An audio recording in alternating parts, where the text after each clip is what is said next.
إن الحمد لله نحمده ونصلي على رسوله الكريم أما بعد সম্মানিত দর্শক মণ্ডলীগণ, আমি আলোচনা করব আকিকার এবং কোরবানি সম্পর্কে। অনেক ভাই জানতে চান যে কোরবানির পাশাপাশিতে যদি আকিকার একটি অংশ রাখা হয়, এতে কি কোরবানির সাথে আকিকা আদায় হয়? অনেক ভাই এগুলো প্রশ্ন করেন। ভাই, আপনি খুবই সুন্দর এগুলো প্রশ্ন করে থাকেন।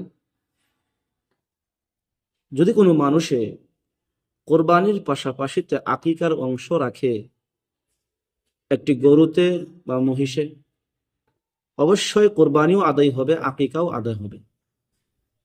নবীজি সাল্লাল্লাহু আলাইহি ওয়াসাল্লাম বলেছেন যে আল আকিকাতু কান্নুসুক, আকিকা হলো কোরবানির মতো।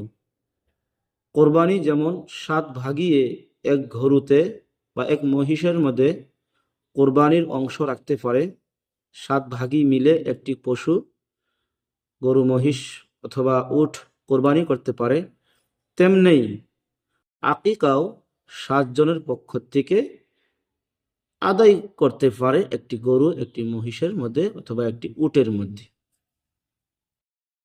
তেমনি যদি আকিকার 3 অংশ এবং কোরবানির 4 অংশ হয় একটি গরুতে, কোরবানিও আদায় হবে, আকিকাও আদায় হয়ে যাবে। এক অংশ যদি কোরবানি হয় আর 6 অংশ যদি আকিকা হয়, আকিকাও আদায় হবে, কোরবানিও আদায় হবে। কোনো অসুবিধা নেই, কোনো সমস্যা নেই।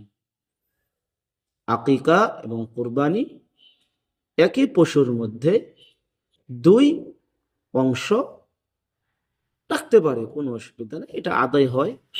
এটা সহজ কথা, কোনো কঠিন নয়। ইন্না দ্বীনা ইউসরুন ওয়ালা উসরুন, দিন সহজ, কোনো কঠিন নয়। আশা করি আমরা বুঝছি।